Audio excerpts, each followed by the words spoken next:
नमस्कार. प्रथेप्रमाणे व्याख्यानमालेची सुरुवात आपण महाराष्ट्र गीतापासून करत आहोत. सर्वांना विनंती आहे की आपण उभे राहावे. आई सारेगामा कारवा.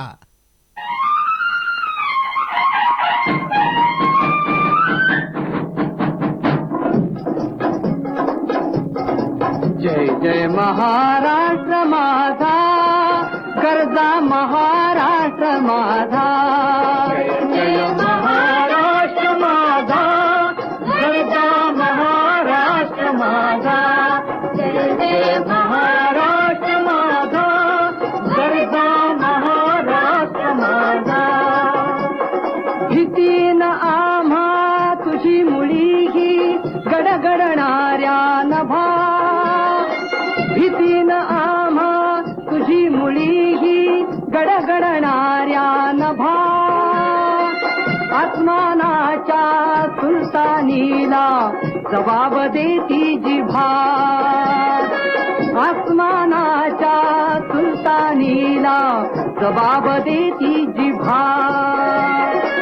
सह्याद्रीचा सिंह गरजतो, सह्याद्रीचा सिंह गरजतो, शिवशंभू राजा. दरी दरीतून नाद गुंजला महाराष्ट्र माझा. जय महाराष्ट्र माझा, गरजा महाराष्ट्र माझा. काळ्या छातीवरी कोरली अभिमानाची देणी. पोलादी मनगटे खेळती खेळ जीव घेणी. दारिद्र्याच्या उन्हात शिजला, निखळाच्या घामाने भिजला. देश गौरवासाठी झिजला, देश गौरवासाठी झिजला.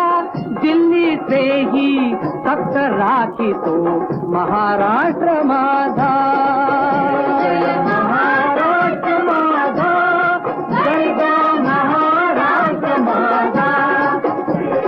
महाराष्ट्र माझा.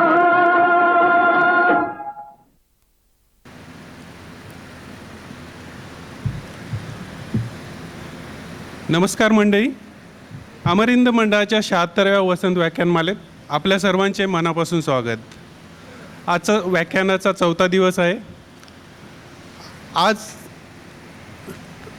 आजचा व्याख्यानाचा विषय आहे मनोरंजनाची बदलती दुनिया. आणि या विषयावरती आपल्याशी संवाद साधण्यासाठी आपल्यामध्ये उपस्थित आहेत माननीय नितीन वैद्य सर, मंडळाचे कार्यकारी सदस्य निलेश सावंत यांना मी विनंती करतो की सरांचा पुष्पगुच्छ व पुस्तक देऊन सत्कार करावा.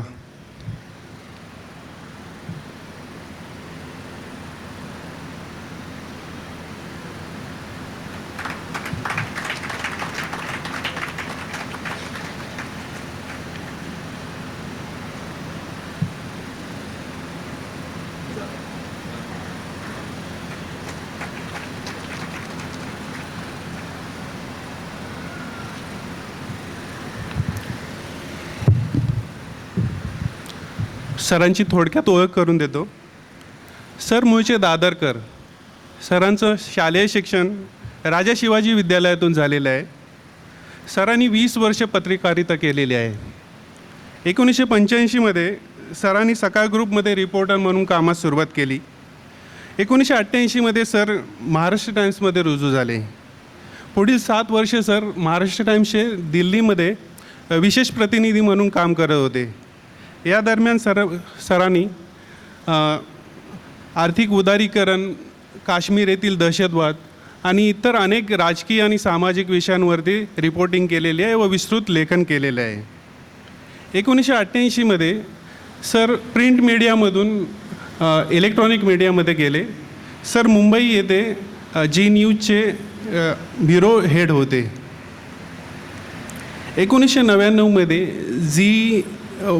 झी समूहाची झी मराठी वाहिनी सुरू झाली. त्यामध्ये सरांचा मोठा वाटा होता.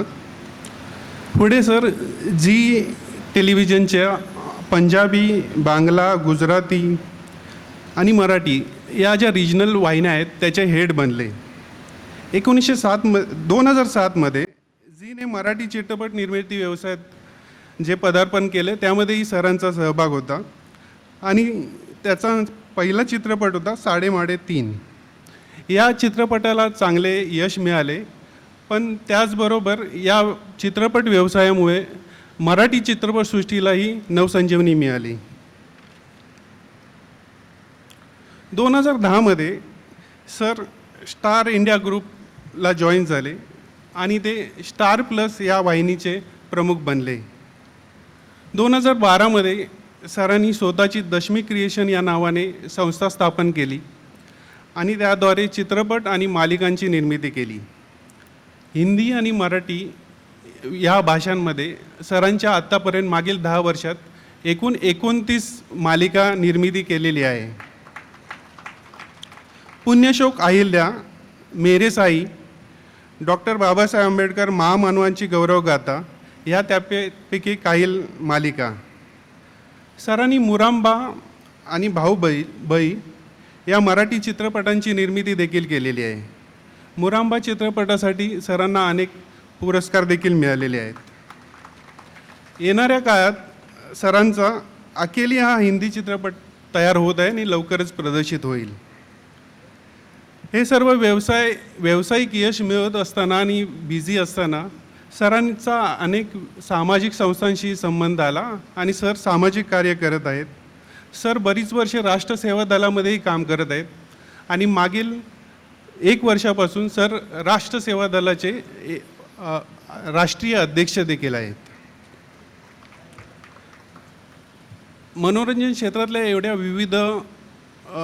विविध स्तरावरती काम सरांनी केलेलं आहे. अशी व्यक्ती आज आपल्याला व्याख्याते म्हणून लाभलेले आहेत, याचा आम्हाला अतिशय आनंद होत आहे. आपला जास्त न वेळ घेता मी सरांना विनंती करतो की आपण आपल्या विषयास सुरुवात करावी. धन्यवाद.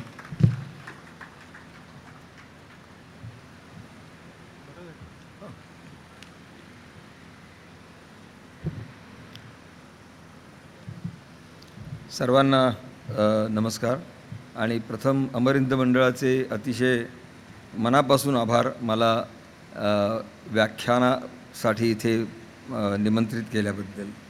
कारण माझ्या लहानपणीची सगळे मला क्षण अजूनही आठवतात आणि या अमरिंद मंडळातल्या वसंत व्याख्यानमालेनी जडणघडण जे झालं आहे माझं त्याच्यामध्ये एक महत्त्वाची भूमिका पार पडली असं मला वाटतं.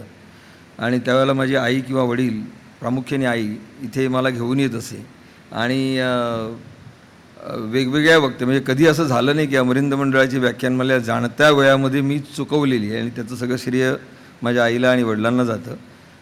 इथे मी अनेकांची व्याख्यानं ऐकली आणि ती समजलं नाही तर ती समजून देण्याचं काम आई करत असे. खूप बडबड करणारी होती, त्यामुळे तिला बोलायला खूप आवडे आणि ते भाषण चालू असतानाच तिचं पॅरलल कॉमेंट्री चालू असायची.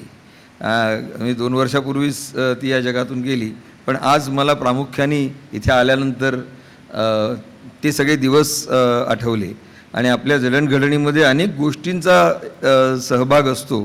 आईवडिलांचा असतोच, तसा आपल्या आसमंताचा देखील असतो आणि अमरहिंद मंडळ हा त्या आसमंताचा एक महत्त्वाचा भाग होता. कारण मागेच उद्यान आहे आणि उद्यानाच्या पलीकडे लुईस वाडी नावाची आमची वाडी होती. आता लुईस कोर्ट नावाची बिल्डिंग झाली आहे. हे माझा मोठा भाऊ तिथे राहतो. सो तिथून अमरहिंद मंडळ अगदी हाकेच्या अंतरावर होतं आणि तिथनं नेहमी इथे येणं होत असे. आणि व्याख्यानमालेंनी मला खूप काही या दिलेलं आहे, कारण इथेच मी अनेक व्याख्यानं ऐकली आणि मला अजूनही लक्षात राहतं ते म्हणजे आज हयात नाहीत, पण धोंडो विठ्ठल देशपांडे, धोवी देशपांडे हे त्या व्याख्यानमालेचे अनेक वर्ष अत्यंत मोठे असे आधारस्तंभ होते. एखादा वक्ता आला नाही की ती वेळ धोवी त्यांच्या विद्वत्तेने सहज मारून नेत आणि अशी धोवींची प्रास्ताविकं आणि त्याचबरोबर वक्ता गळल्यानंतर होणारी त्यांची भाषणं ही ऐकत मी मोठा झालो आहे, माझ्याबरोबरची पिढी मोठी झाली. मला अगदी आजही आठवतं आहे, आज इथे सगळेजणं पुढे सोफे आहेत, पाठीमागे चांगले हे घातलेल्या खुर्च्या आहेत, पण त्यावेळेला विभागलेलं असायचं. खुर्च्या असायच्या ह्या बाजूला आणि त्या बाजूला भारतीय बैठक, आणि भारतीय बैठक 50 पैशाचं तिकीट असे, आणि खुर्च्यांवरती बसायचं असेल तर 1 रुपयाचं तिकीट असे. आणि मी प्रामुख्याने भारतीय बैठकीमध्येच बसलेला होतो आणि त्यातून ही सगळी भाषणं ऐकत गेलो. मला अगदी आठवतं ज्यावेळेला मला पत्रकारितेमध्ये जायचे वेध लागले आणि मी सकाळ नावाच्या वर्तमानपत्रामध्ये, म्हणजे माझ्या माध्यमाचा प्रवाससुद्धा खऱ्या अर्थाने अमर हिंद मंडळातनं सुरू झालेला आहे. सकाळ नावाच्या वर्तमानपत्रात मी विद्यार्थी जगत नावाचं सदर 1982ला लिहायला सुरुवात केली आणि 70 रुपये मिळायचे महिन्याला. नंतर ते 100 रुपये झाले महिन्याला त्या कॉलमसाठी. आणि आपल्याला इनिशिएटिव्ह दाखवला तरच आपण काहीतरी पुढे जाऊ शकतो हे त्यावेळेला मला जाणीव झालेली होती. आणि मी एक दिवशी राधाकृष्ण नार्वेकर जे सकाळचे तेव्हा न्यूज एडिटर होते, नंतर संपादकही झाले, त्यांना एकदा म्हटलं की आमच्या इथे अमर हिंद मंडळात वसंत व्याख्यानमाला चालते, तर त्याचं वार्तांकन तुम्ही मला करून द्याल का? ते म्हणाले तू कर, जाऊन बस आणि मला दुसऱ्या दिवशी सकाळी त्याचं रिपोर्टिंग. त्यामुळे एका व्याख्यानमालेचं मी पूर्णपणे रिपोर्टिंग अमर हिंद मंडळाच्या मी वसंत व्याख्यानमालेचं केलेलं आहे. आणि त्या रिपोर्टिंगमधनं माझ्यातला पत्रकार घडत गेला, कारण ते झालं. आणि दुसऱ्या वर्षी मला ज्यावेळेला तिथे जागा आली त्यावेळेला नार्वेकरांनी विचारलं तुला इथे यायची इच्छा आहे का, आत्ता एक जागा आहे. आणि मी तात्काळ हो म्हणून टाकलं, कारण आलेली संधी कधी नाकारायची नसते आणि संधी दोनदा येत नाही. त्यामुळे मी ताबडतोब स्वीकारलं आणि तिथून माझी पत्रकारिता सुरू झाली. त्यामुळे अमर हिंद मंडळाचे ऋण व्यक्त करूनच माझ्या या भाषणाला आज मी सुरुवात करणार आहे. कारण तिथूनच खऱ्या अर्थाने म्हणजे राष्ट्रसेवा दल असेल, माझे आईवडील असतील, आसमंत असेल, ज्याचा अमर हिंद मंडळ हा एक अविभाज्य असा भाग होता, त्यातून सुरुवात झाली. त्यावेळेला सगळ्या म्हणजे आज जे मला जाणवतं आहे आणि मला माध्यमांबद्दल म्हणजे मनोरंजनाची बदलती दुनिया हा जो विषय मी निवडला, मला ज्यावेळेला विचारण्यात आलं त्यावेळेला मला काही गोष्टी अधोरेखित करायच्या होत्या. आणि त्याची ही सुरुवात आहे की मला माझी आई घेऊन येत होती आणि आज इथे मला सगळेजण जवळपास 60च्या वरचे आहेत आणि एकही तरुण मुलगी मला इथे दिसत नाही. आणि हे कुठेतरी आपण जी काही गेल्या 30-40 वर्षामध्ये प्रगती झाली, पण पडझड झाली, प्रगतीबरोबर पडझड अशा दोन्ही गोष्टी झालेल्या आहेत. मध्यंतरी इथे भास्कर सावंत समोर बसलेले आहेत आणि त्यांच्या पुस्तकाचं प्रकाशन इथे झालं, त्याही वेळेला मी होतो. आणि मैदानं कशी हरवत चाललेली आहेत आणि मैदानात बसायला यायला म्हणजे मैदानं असली तरी मुलं आली पाहिजेत. ती मुलंसुद्धा व्याख्यानमालेंना आई किंवा आज्या मुलांना आणत नाही आहेत आणि खेळायला देखील मुलं कमी येत आहेत. अशा एका विचित्र अवस्थेमध्ये आज भारत आणि महाराष्ट्र आणि आपली मुंबई आणि अगदी आपलं दादर हे सापडलेलं आहे आणि त्याचं एक मूर्तिमंत दृश्य आपल्याला इथे पाहायला मिळतं आहे. आणि ही एकूणच चिंता निर्माण करणारी अशी गोष्ट आहे. मी ज्या वेळेला मनोरंजनाकडे मागे वळून पाहतो, म्हणजे मी काय असं ठरवून या क्षेत्रात आलेलो नव्हतो, परंतु आपले करिअरचे चॉईसेस आणि आपल्या आवडीनिवडी ह्या बऱ्याचदा भिन्न दिशेला जातात. म्हणजे मी रसायनशास्त्राला का प्रवेश घेतला माझा आज मला माहिती नाही आणि मी पत्रकारितेत आलो आणि त्याचा आणि रसायनशास्त्राचा काहीच संबंध नव्हता. परंतु समाज म्हणून जी काही जाणीव जागृती असते ती मला करून देण्यामध्ये या व्याख्यानमालेने एक मोलाची भर त्यावेळेला घातली. आणि तो धागा मला आयुष्यभर आजपर्यंत आणि पुढेही जे काही मी करिअरमध्ये घडत गेलो, पत्रकार म्हणून असेल, एक माध्यमकर्मी म्हणून असेल, झी मराठीसारखी वाहिनी ज्यावेळेला लॉन्च ची वेळ आली आणि संधी आली त्यावेळेला त्याच्यातले कार्यक्रमांची आखणी करताना या कुठेतरी मागे घडत गेलेल्या ज्या घटना आणि गोष्टी होत्या त्याचा खूप उपयोग झाला. आणि तेच माध्यम नंतर त्याच गोष्टीनंतर कुठेतरी दृकश्राव्य माध्यमांमधनं आम्ही करत गेलो आणि आमच्याबरोबर माध्यमं घडत गेली, माध्यमांबरोबर आम्ही घडत गेलो, माध्यमांबरोबर काही प्रमाणात आम्ही बिघडत गेलो, माध्यमांबरोबर मोठ्या प्रमाणात समाज म्हणून, कुटुंब म्हणून आपण सारेच बिघडत गेलो, अशी आजची अवस्था आहे. आणि या बिघडलेल्या दुनियेचा खऱ्या अर्थाने ताळेबंद हा मला इथे मांडावा असा वाटतो. म्हणजे सगळंच नकारार्थी आहे याच्यातला भाग नाही, परंतु जर आपण नकारार्थी गोष्टी अधोरेखित केल्या नाहीत तर नेमकंच काय करायला हवं याची देखील जाणीव आपल्याला कोणाला होणार नाही. आणि त्या दृष्टीने मी या सगळ्याकडे बघतो. म्हणजे पत्रकारितेची पडझड झालेली पाहायला मिळते. मी गेलो त्यावेळेला माधव गडकरी संपादक होते, त्यानंतर महाराष्ट्र टाइम्समध्ये गोविंदराव तळवलकर आणि त्यानंतर कुमार केतकर यांच्यासारखे संपादक आम्हाला लाभले. आज नावं घ्यावीत असे संपादक आसपास नाहीत. म्हणजे टाइम्सचा संपादक कोण आहे असं विचारलं तर आपल्याला पटकन उत्तर देता येत नाही. जी एकेकाळी श्यामलालपासून सुरू झालेली वैभवशाली परंपरा दिलीप पाडगावकरांपर्यंत येऊन थांबली आणि पुढचं काय झालं आपल्याला माहिती आहे. तर हेच मनोरंजनाच्या क्षेत्रात देखील होतं आहे. पण त्याची सुरुवात जी झालेली आहे बेसिकली गेल्या 30 वर्षामध्ये महाराष्ट्रामध्ये किंवा भारतामध्ये मोठ्या प्रमाणावर ज्या वेगाने घटना घडल्या तो वेग मनोरंजन क्षेत्राला म्हणा किंवा आपल्या समाजाला गाठणं फार मुश्किल झालं. आणि त्या वेगाबरोबर आपण सगळेजण समाज म्हणून, व्यक्ती म्हणून आणि देश म्हणून हे एखाद्या जोरदार आलेल्या पुरामध्ये वाहून जावे तसे आपण वाहत गेलेले आहोत आणि आज इथपर्यंत आपण येऊन पोचलो आहोत. म्हणजे माध्यमांची सुरुवात करायची म्हटली, मी दूरचित्रवाणीवर प्रामुख्याने बोलीन, कारण दूरचित्रवाणी हा माझा गेल्या 20-25 वर्षातला महत्त्वाचा घटक कामाचा राहिलेला आहे आणि त्याच्या घडणीचा राहिलेला आहे.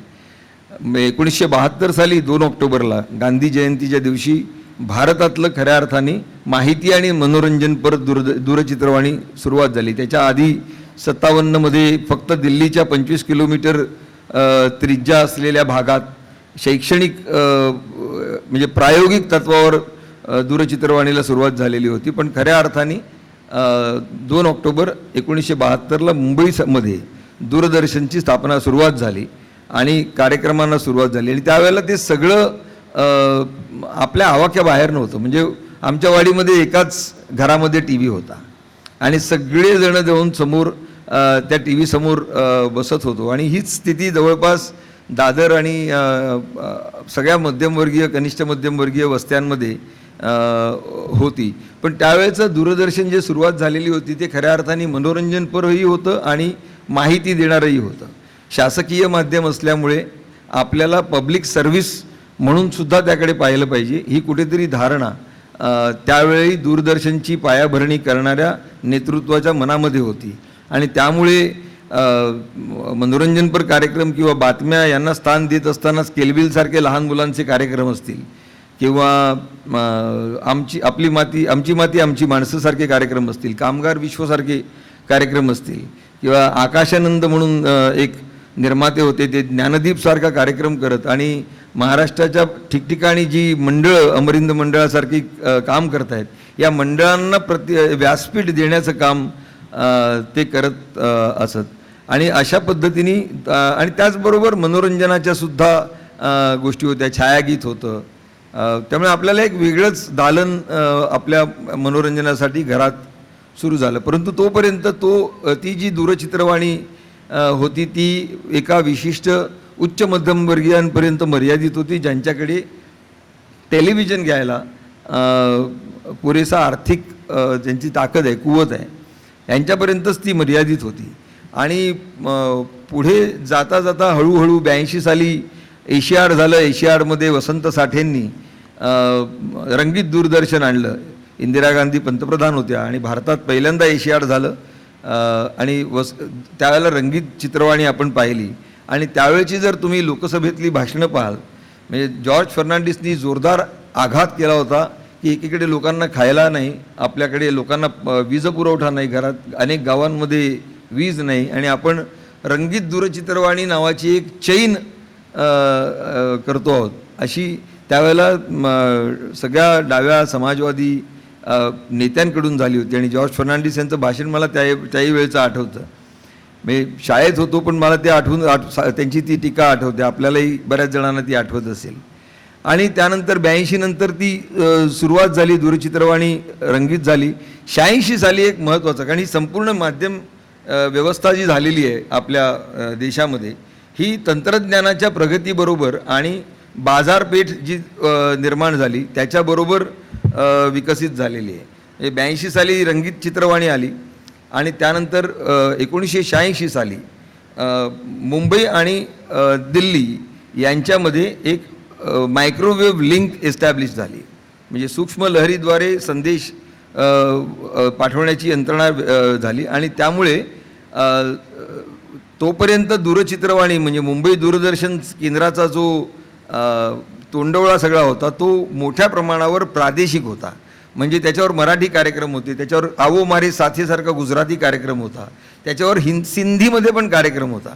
म्हणजे मुंबईच्या परिसरामध्ये राहणाऱ्या बहुभाषिक आणि बहुधार्मिक बहुसांस्कृतिक समाजाला त्याचं रिफ्लेक्शन त्याच्यामध्ये यावं, त्याचं प्रतिबिंब त्यामध्ये मिळावं या भावनेतून त्या कार्यक्रमांची आखणी आणि सादरीकरण होत असे. आणि अशा पद्धतीने ती सुरुवात झाली. आणि 86 साली मायक्रोवेव्ह लिंक आल्यानंतर केंद्राने म्हणजे दिल्लीनी मुंबई दूरदर्शनचा जवळपास ताबा घेतला. तोपर्यंत विनय आपटे असतील, विनय आपटे गजरा नावाचा कार्यक्रम करायचे, सुहासिनीबाई प्रतिभा आणि प्रतिमासारख्या कार्यक्रम सादर करत दर रविवारी, विजया धुमाळे या शरदाचं चांदणं आणि शब्दांच्या पलीकडले असे कार्यक्रम करत असत. विनय आपटे माझा मित्र अगदी, विनय आपटे हा गजरासारखे कार्यक्रम सादर करीत असे.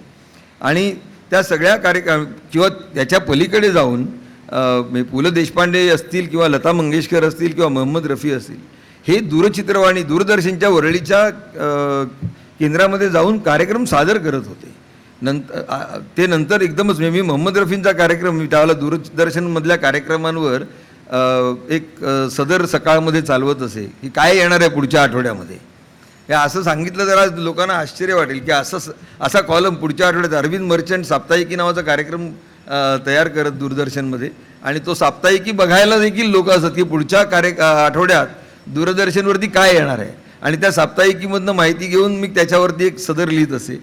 आणि असं त्या सगळ्या कार्यक्रमांचं स्वरूप होतं. सगळा तोंडवळा जो होता तो उच्च मध्यमवर्गीय म्हणा किंवा पांढरपेशा म्हणा असा होता, पण त्यातही कामगार विश्वसारखे कार्यक्रम, शेतकऱ्यांना अर्पण केलेले कार्यक्रम हेही होत होते. पु ल देशपांडेंचे कार्यक्रम दूरदर्शनमध्ये झालेले आहेत. लताबाईंनी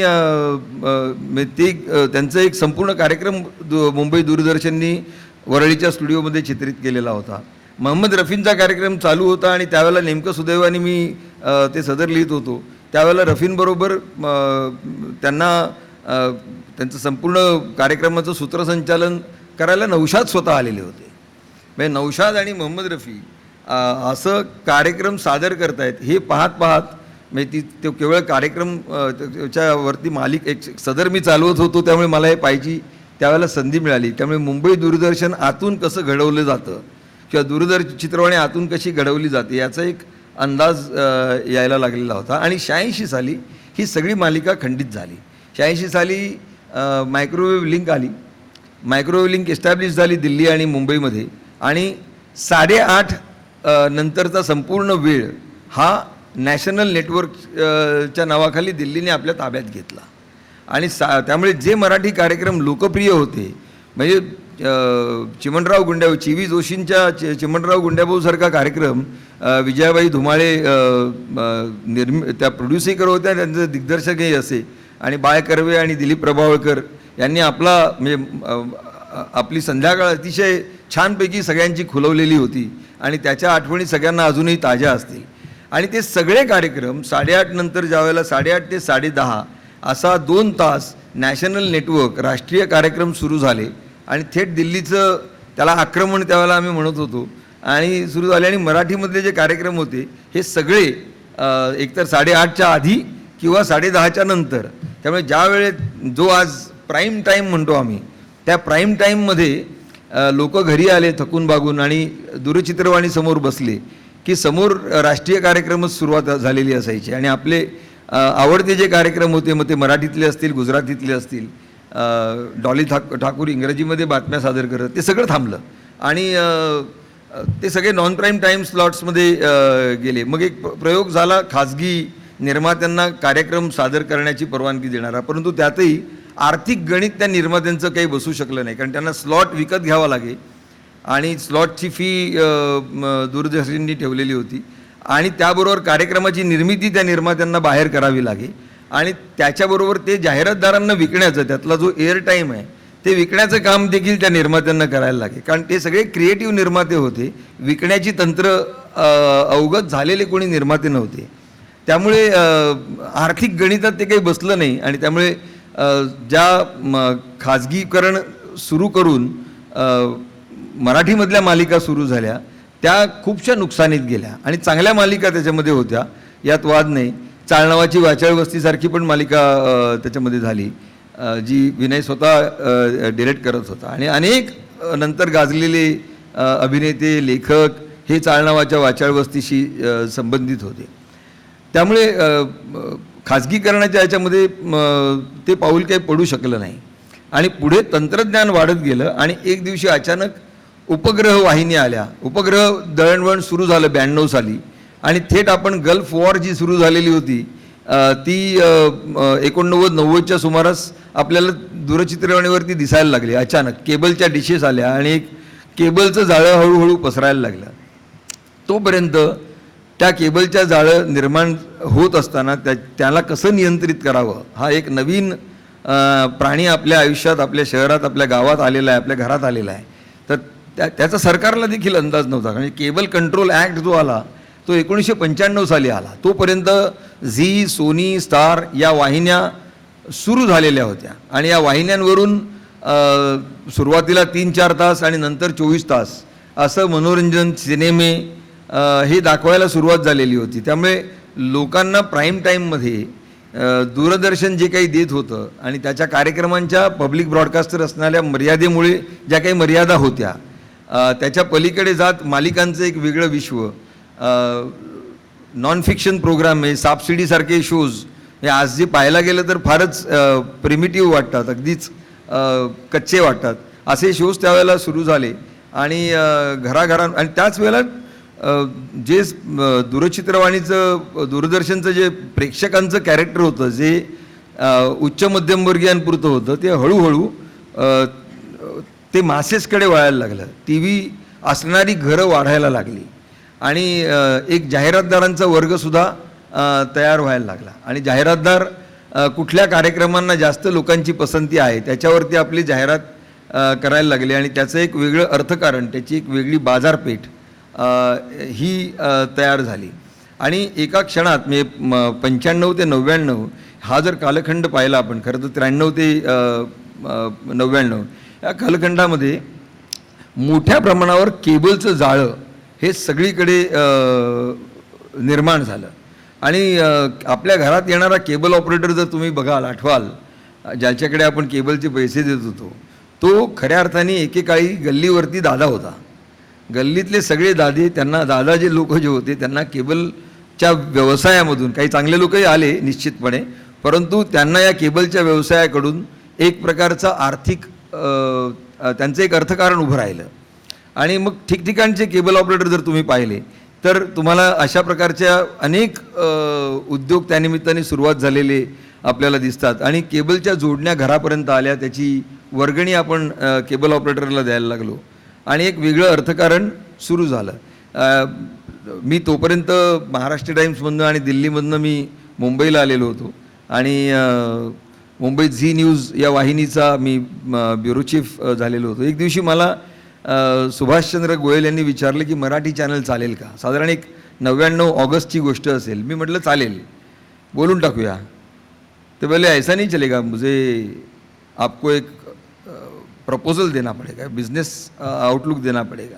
आणि मला खरंच त्यातलं काही कळत नव्हतं. मग मी तिथल्या आसपासचे जे सेल्स आणि मार्केटिंगचे लोक जे होते ज्यांची भाषा काही वेगळीच असायची त्यांच्याबरोबर बसून एकूण मग महाराष्ट्रात किती टेलिव्हिजन होम्स आहेत, वर्तमानपत्र किती आहेत, वर्तमानपत्रांचा खप किती आहे, वर्तमानपत्रांचा खप आणि दूरचित्रवाणीचे प्रेक्षक यांच्यामध्ये काय प्रमाण आहे आणि जो जाहिरातींमधनं मिळणारा उत्पन्नाचा वाटा आहे तो किती आहे याचा एक अभ्यास त्यावेळेला झाला. आणि मग माझ्या असं लक्षात आलं की हे पुढचं माध्यम आहे आणि म्हणजे न्यूजमधले लोक आधीच तिकडे वळलेले होते. राजदीपसारखा सहकारी किंवा संजय पुगला जो आज NDTVचा प्रमुख आहे, हे सगळेजण आणि आम्ही तिघे दिल्लीला एकत्र गेलेलो होतो.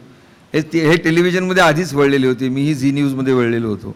पण त्यावेळेला असं लक्षात आलं की मार्केट हळूहळू विस्तारते आहे आणि काहीतरी वेगळं काहीतरी घडायला लागलेलं आहे. आणि याच्यामध्ये कदाचित उद्याच्या मनोरंजन व्यवसायाच्या विकासाची कुठेतरी मुळं दिसतात. आणि तो ज्यावेळेला अभ्यास सगळा सुरू झाला झी मराठीच्या निमित्ताने, त्यावेळेला मला असं लक्षात आलं की महाराष्ट्रामध्येच TV चे कार्यक्रम बघणाऱ्यांची संख्या ही वर्तमानपत्राच्या वाचक संख्येपेक्षा कितीतरी पटींनी जास्त होती. त्याला इंग्रजी आणि मराठी असे दोन्ही मिळून वाचकांची संख्या महाराष्ट्रातली ही 25 लाखाच्या वर नव्हती. म्हणजे मुंबईतला टाइम्स ऑफ इंडिया सगळ्यात मोठा होता, तो 4 लाखाच्या आतच होता. हीच अवस्था मराठीची अशी होती. आणि 25 लाखाच्या वर सर्क्युलेशन नाही, वाचक संख्या नाही. आणि टेलिव्हिजनच्या प्रेक्षकांची संख्या मात्र जास्त आहे. त्यामुळे जाहिरातदार कुठेतरी याच्यात येणार आणि त्यातून मराठी वाहिनी सुरू झाली. पहिली मराठी वाहिनी जी झी मराठी ही वाहिनी होती. मग तारासारखी वाहिनी आली, ती चालली नाही. प्रभातसारखी वाहिनी आली, ती चालली नाही. मग रामोजीराव साऊथमधनं आले, तेलुगूमधनं, आणि त्यांनी ETV मराठी सुरू केली. आणि मग 2 वाहिन्या राहिल्या. मी एक झी मराठी वाहिनी सुरू करत असताना, आणि मी म्हणून म्हटलं मला अमरिंद मंडळ असेल किंवा माझ्या पत्रकारितेमधला जो काही अनुभव आहे त्याचा खूप असा उपयोग झाला. त्यावेळेला जे कार्यक्रम केले, सुरुवातीचा काळ हा खूप प्रयोगांचा होता की काय चालेल हे कोणालाच माहिती नव्हतं. त्यामुळे आम्ही भटकंतीसारखा कार्यक्रमही केला, दे धमालसारखी मालिकाही केली. म्हणजे किलबिल जर होऊ शकतं तर आपण लहान मुलांना घेऊन कार्यक्रम का नाही करायचे. त्यामुळे रविवारी सकाळी दे धमाल नावाचा कार्यक्रम आम्ही केला. विद्याताई पटवर्धन ज्यांनी बालमोहन विद्यामंदिरमधल्या अनेक कलाकारांच्या पिढ्या घडवल्या, त्यांच्याशी संपर्क साधून आम्ही दे धमाल सुरू केलं. आणि दे धमालमधले सगळे त्यावेळची छोटी मुलं, म्हणजे प्रिया बापट 9वीत होती, स्पृहा जोशी त्यावेळेला 5वीत होती, भूषण धुपकर नावाचा एक अत्यंत द्वाड मुलगा त्यावेळेला अगदी 3री-4थीत होता. आणि हे सगळेजण आता दूरचित्रवाणीमधले आणि सिनेमामधले मोठे कलाकार झालेले आहेत. म्हणजे Priya is one of the sort after actor. मग ते OTT सिरीज असतील, डिजिटल, आणि त्याच्याकडे मी येईनच नंतर, किंवा सिनेमे असतील, अक्षरशः 9वीत. आणि त्यातून हळूहळू चाचपडत आमची सुरुवात झाली. आणि असं लक्षात आलं, आणि मी नेहमी ते म्हणत असे की मुंबईमध्ये मार्केट आहे आणि मार्केटमध्ये मराठी नाही. तर मार्केटमध्ये जर मराठीचा झेंडा रोवायचा असेल तर आपल्याला या मार्केटमध्ये कुठेतरी मराठीची चुणूक दाखवून द्यावी लागेल. आणि ज्यावेळेला 99 साली 15 ऑगस्ट 99ला ज्यावेळेला ही वाहिनी सुरू झाली, त्यावेळेला एक मालिका मोठी आम्ही सुरू केली, ती म्हणजे आभाळमाया. आपल्या सगळ्यांना ती आभाळमाया आठवत असेल. अशोक पत्कींनी आभाळमायाचं सुंदर गाणं कंपोज केलेलं होतं, मंगेश कुलकर्णींनी ते लिहिलेलं होतं. अच्युत वझे आणि आजचे एक महत्त्वाचे निर्माते शशांक सोळंकी हे त्याचे निर्माते होते. मूलतः ती मालिका दूरदर्शनसाठी चित्रित झालेली होती. ती आम्ही तिथनं ढापली आणि त्यांना सांगितलं इकडे ती सुरू करा. दूरदर्शनसाठी त्यांनी ती 19 मिनिटाची केली होती. आणि त्यावेळेला खाजगी वाहिनीचे स्लॉट्स हे 24 मिनिटाचे असत. तर त्यांना सगळी मालिका त्यावेळेला जी काही दूरदर्शनसाठी त्यांनी तयार केलेली होती, कारण त्यांना त्याचं इकॉनॉमिक्स जमत नाही असं लक्षात आलेलं होतं. आणि हे आम्ही सांगितलं की तुम्हाला स्लॉटची फी भरायला लागेल, जाहिराती आणाव्या लागतील, ज्याच्यासाठी तुमच्याकडे टीम नाही, एक्सपर्टीज नाही, जे आमच्याकडे आहे. आणि आता वाहिनी सुरू झालेली आहे, त्यामुळे तुम्ही इकडे सुरू करा. आणि वझेंना ते पटलं. विनय आपटे त्याचं दिग्दर्शन करत असे. आणि विनयची माझी जुनी दोस्ती होती. म्हणजे मला एक काही लोकांना पुढचं कसं दिसतं ते सांगायचं म्हणून मी एक किस्सा सांगतो. मी विनयला एकदा एक रविवारच्या पुरवणीसाठी एक दूरदर्शनवरती एक लेख करायचं ठरलं.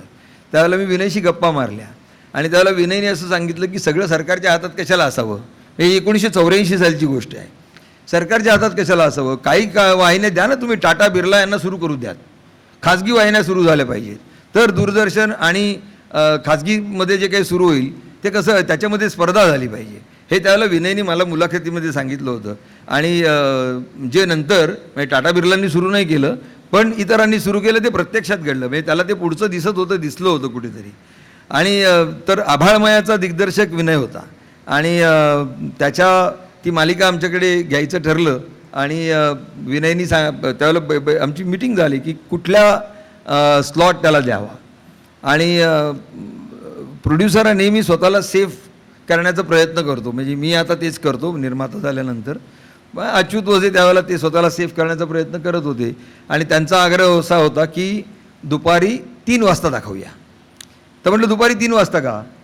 तर ते म्हणाले नाही, दुपारी 3 वाजता मराठी वाहिन्या सगळ्या मराठी मालिका ज्या आहेत त्या दुपारी 3 वाजता, प्रेक्षक सगळे दुपारी मराठी वाहिन्या बघतात, संध्याकाळी सगळ्यांना आता हिंदी वाहिन्या बघायची सवय झाली आहे. त्यावेळेला माझं असं आर्ग्युमेंट होतं की जर त्या प्रेक्षकाला संध्याकाळी आपण आपल्याकडे वळवलं नाही तर मराठी वाहिनी आणि मराठी मनोरंजन व्यवसाय हा आयुष्यात उभा राहणार नाही. त्यामुळे आपल्याला धोका पत्करावा लागेल आणि तो पत्करायला वाहिनीचा प्रमुख म्हणून मी तयार आहे आणि 8:30 ही वेळ आपण ठरवूया. खूप वाद झाला आणि त्याच्यात विनयनी बाजू घेतली. विनय म्हणाला हा म्हणतोय ते खरं आहे आणि हे आपण 8:30ला सुरू करूया.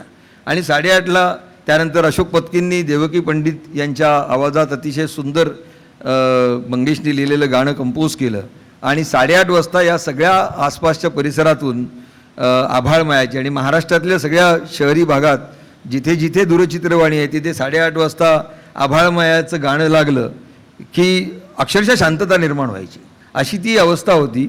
आणि पहिल्यांदा जाहिरातदारांनी मराठी वाहिन्यांकडे पाहायला सुरुवात केली आणि त्यांच्या असं लक्षात आलं की हे काहीतरी वेगळं आहे आणि जाहिराती यायला सुरुवात झाली, प्रेक्षक संख्या वाढली. आणि त्यानंतर झीमध्ये त्यावेळेला म्हणजे 8:30 वाजता अमानत नावाचा कार्यक्रम झीवरती होता जो खूप लोकप्रिय होता. स्टारमध्ये सास नावाची मालिका होती, नीना गुप्ता ज्यात काम करते, त्या सगळ्या साप्ताहिक मालिका होत्या. नीना गुप्ता त्याच्यामध्ये प्रमुख भूमिकेमध्ये होती. त्यानंतर सोनीवरती हिना नावाची मालिका होती आणि अच्युत वझेंचा पण आर्ग्युमेंट काही फार चुकीचं नव्हतं. ते म्हणत होते की ह्या सगळ्या इतक्या पॉप्युलर मालिका आहेत आणि ह्यांच्यासमोर आपलं टिकणार नाही. आणि आमचं आर्ग्युमेंट होतं की मराठी प्रेक्षकाचा जो प्राईम टाईम हिसकावण्यात आलेला आहे तो त्याला बहाल करण्याची गरज आहे आणि ही संधी आहे, आपण तो बहाल करूया. मी वाटल्यास दुपारी 3 वाजता तुमच्या आभाळमयाचा रिपीट लावेल, पण त्याचं ओरिजिनल आपण संध्याकाळी 8:30 वाजता लावू. आणि आभाळमया ही पहिली दैनंदिन मालिका हिंदी आणि मराठीमधली मिळून आणि ती इतकी यशस्वी झाली की त्याला तोड नव्हती. आणि त्यातले सगळे कलाकार म्हणजे सगळे आपल्या आसपासचे होते, म्हणजे संजय मोने असेल किंवा हे सगळे आपल्याला आसपास दिसणारे होते आणि हे इतके लोकप्रिय त्यावेळेला झाले आणि सगळ्यांचा बोलबाला सुरू झाला. त्यावेळेला मराठीमधली अवस्था अशी होती, मी मराठीकडनं नंतर हिंदीकडे वळीन थोडक्यात. मराठीची अवस्था अशी होती की सिनेमा अतिशय वाईट अवस्थेत होता आणि तोपर्यंत डिजिटायझेशन झालेलं नव्हतं, त्यामुळे प्रिंट काढायला लागायच्या. एकेका सिनेमाच्या प्रिंट 6-6 महिने वेगवेगळ्या ठिकाणी फिरवायला लागायच्या आणि त्यातून उत्पन्नाचं गणित जमवता निर्मात्यांची नाकेनऊ व्हायची. त्यामुळे सिनेमा अत्यंत म्हणजे गौरवशाली इतिहास आणि पण वर्तमान मात्र अतिशय अंधकारमय, भविष्य अतिशय अंधकारमय अशी सिनेमाची अवस्था होती.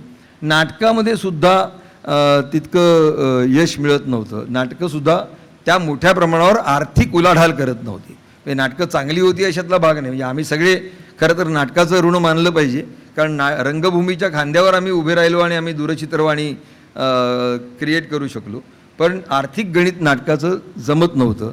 अशा वेळेला दूरचित्रवाणी आली, मराठीमध्ये वाहिनी आली आणि हे सगळे अमराठी लोकांनी सुरुवात केली. म्हणजे ही जी धंद्याचं जे ॲक्युमेन आहे ते त्यांना कळलं, रामोजीरावांना कळलं की या मराठी प्रेक्षकामध्ये एक मोठा ग्राहक आहे.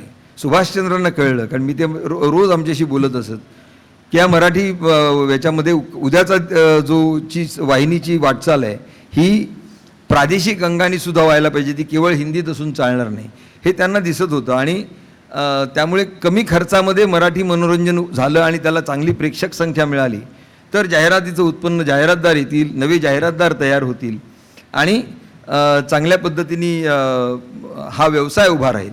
ही दूरदृष्टी मराठी उद्योजकांनी नाही तर एका हरियाणातनं आलेल्या हिस्सारमधनं आलेल्या सुभाषचंद्रनसारख्या एका उद्योजकांनी दाखवली आणि तेलुगूमधनं आंध्र प्रदेशमधनं किंवा तेलंगणामधनं आलेल्या रामोजीराव यांनी दाखवली.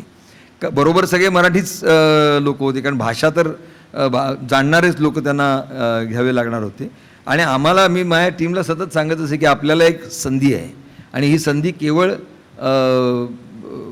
वाहिनी चालवण्याची नाही, तर मराठी मनोरंजन व्यवसाय उभा करण्याची आहे. आणि याच्यातूनच कदाचित उद्याचा सिनेमाचा व्यवसाय देखील, जो आज वाईट अवस्थेत चाललेला आहे, तो उभा राहू शकेल. त्यामुळे अतिशय जबाबदारीने आपल्याला हे काम करावं लागेल आणि काही धोकेही पत्करायला लागतील. त्यामुळे त्यावेळेचे तुम्ही कार्यक्रम पाहाल तर ती मॉडेल्स होती. म्हणजे मला महाराष्ट्र टाइम्समध्ये काम करत असल्यामुळे मी आधी महाराष्ट्र टाइम्सची एक दूरचित्रवाणी आवृत्ती करावी, म्हणजे महाराष्ट्र टाइम्सची मैफल नावाची साप्ताहिक असे, शंकर सारडा, दिनकर गांगल आणि पुढे अशोक जैन यांच्यासारखे साहित्यात नावाजलेले लोक ती हँडल करत असत. तर आपल्याला कुठेतरी त्याचं प्रतिबिंब या वाहिनीमध्ये आलं पाहिजे असं सतत वाटत असे. आणि सगळ्या कार्यक्रमांचं स्वरूप तसं होतं. म्हणजे पिंपळपानसारखा कार्यक्रम सुरू झालेला होता, तो म्हणजे इथलीच Anita Padhye G B Y Padhye, विजय पाध्ये यांची भगिनी, ती त्यावेळेला तिची ती कल्पना होती, तिने पिंपळपानसारखी मालिका सुरू केली. श्रावणसरी नावाची एक सिरीज होती, ती सुरू केली. सगळ्या लेखिकांच्या कथा या घेऊन त्याच्यावरती ते भाग केलेले होते. आभाळमाया सुरू झालेली होती. प्रतिमा कुलकर्णी एक दिवशी माझ्याकडे आल्या नोव्हेंबरमध्ये 99 साली, लता नार्वेकर आणि प्रतिभा कुलकर्णी, आणि त्यांच्याकडे एक बाउंड स्क्रिप्ट होतं. आणि ते म्हणाले मला जरा एक मालिका तुला कानावर घालायची. आणि त्यांनी माझ्यासमोर ते ठेवलं आणि मी म्हटलं मी तुला याच्यात 8 दिवसात निर्णय देईन. आणि त्या दोघी गेल्या. 8 दिवसानंतर परत आल्या. 8 दिवसानंतर मी सांगितलं आपण ही मालिका करतो आहोत, निर्णय झालेला आहे आणि कामाला सुरुवात करा. ती मालिका होती प्रपंच.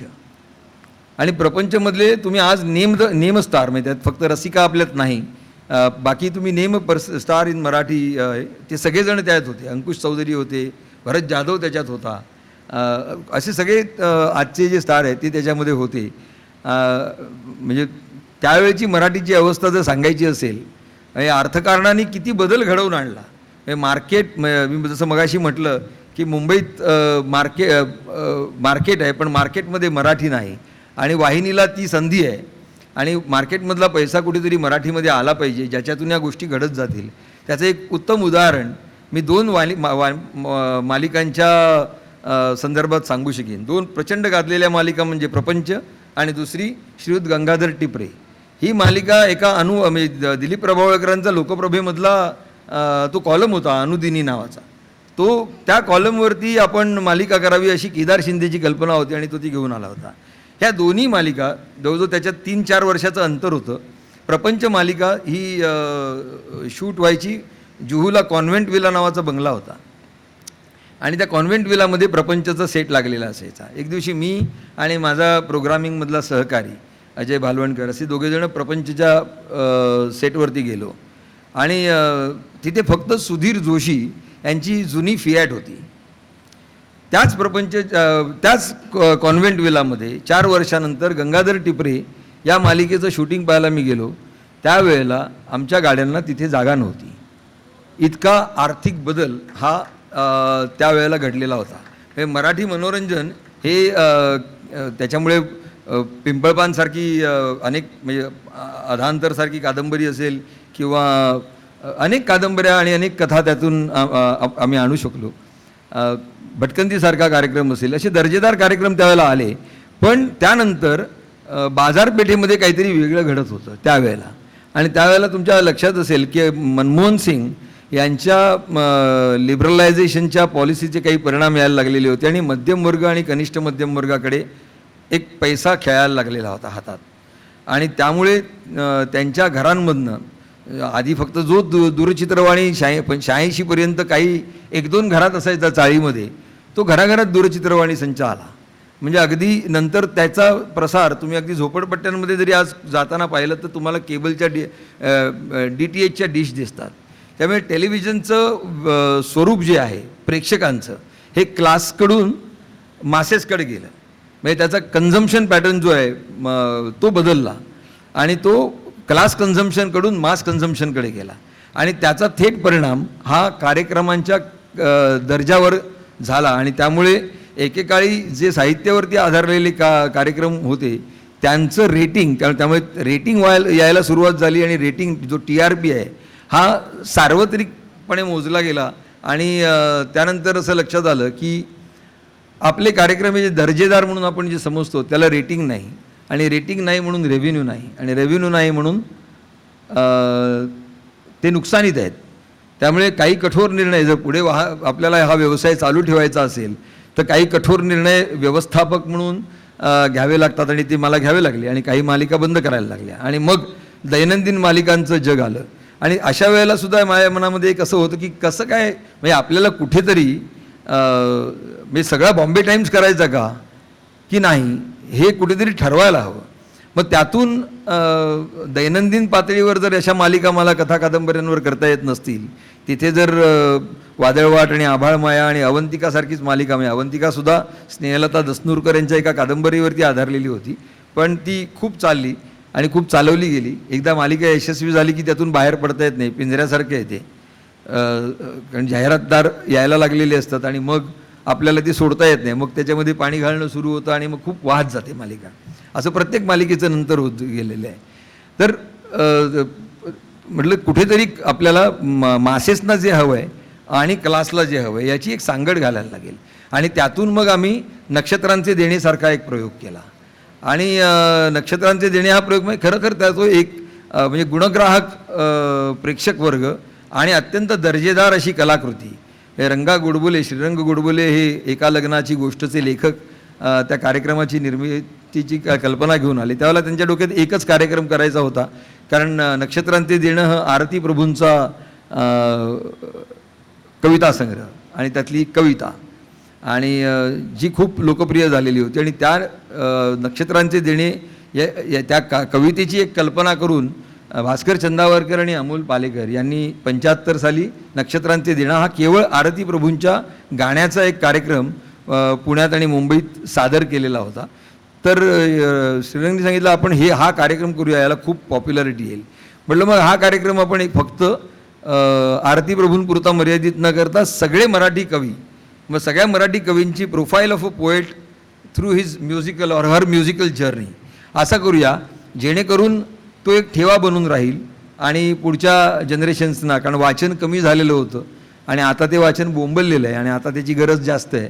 पण अशा वेळेला कोण शांता शेळके असं जर उद्या विचारलं तर तुम्हाला नक्षत्रांचे देणी शांता शेळके दाखवता आलं पाहिजे. सगळ्यांची मुलं इंग्रजी माध्यमात जायला लागलेली आहेत.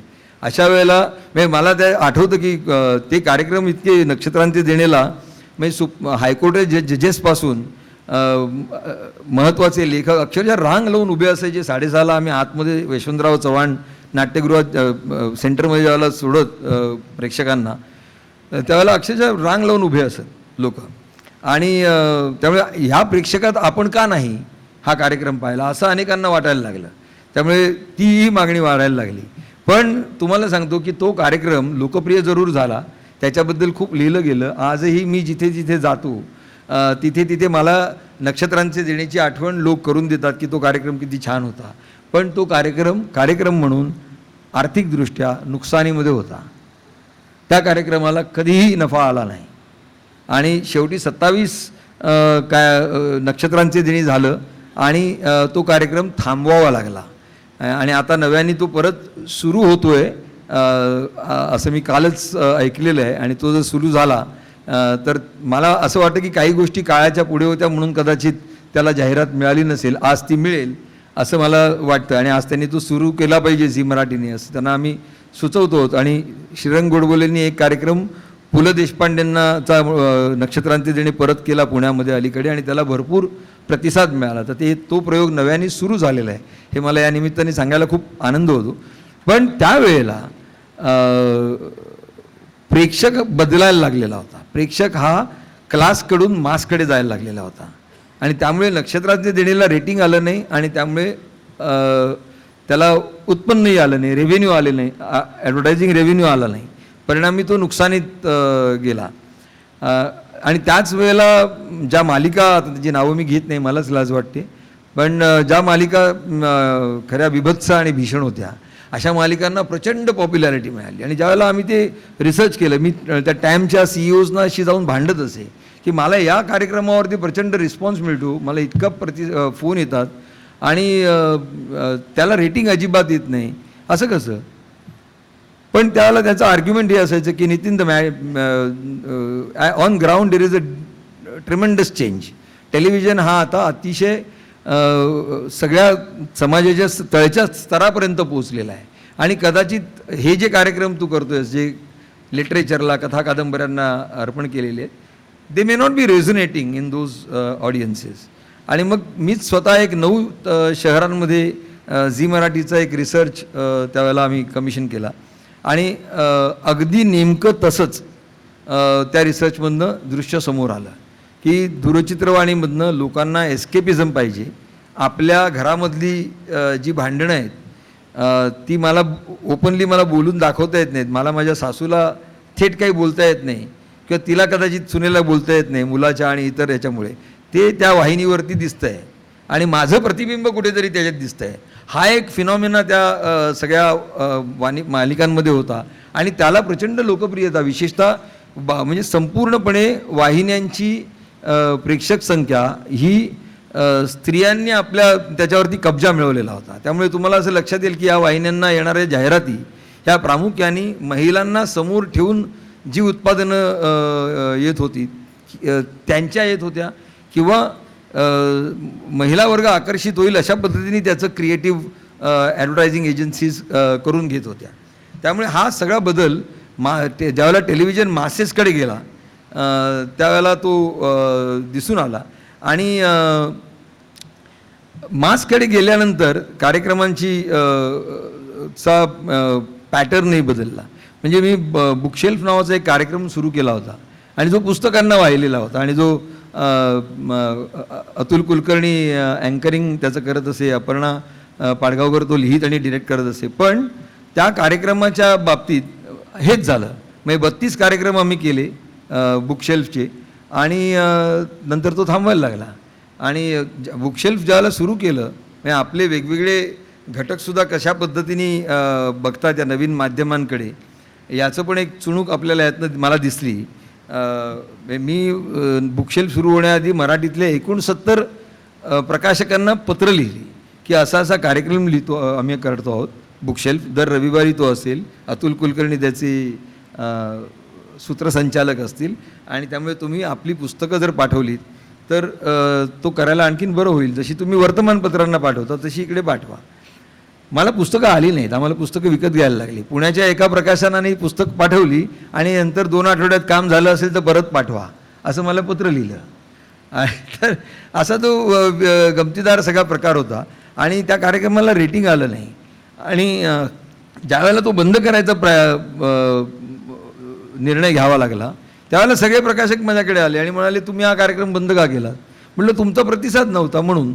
कारण ह्या माध्यमामुळे आपण जास्तीत जास्त लोकांपर्यंत पोहोचू शकतो याची खात्री तुम्हाला झालेली नाही. आणि तुमच्याकडनं साधी पुस्तकं हवी होती, त्याची फुकट जाहिरात होणार होती कार्यक्रमातून, पण तेही तुम्हाला करता आलं नाही. आणि त्यामुळे मला नाईलाज म्हणून हा कार्यक्रम बंद करावा लागतो आणि तो बंद करायला लागला त्यावेळेला. तर माध्यम किंवा मराठी पुस्तक वर्तुळ असेल, वाङ्मय वर्तुळ असेल, ह्यांच्यात या वाहिन्यांबद्दल एक प्रकारची वेगळीच भावना होती की त्याच्यावर टीका करणं की काहीतरी वाईटच दाखवलं जाते अशा तऱ्हेने तो बघत होता. आणि दुसरीकडे जो विस्तारलेला वर्ग होता त्याला बुकशेल्फसारखे कार्यक्रम नको होते.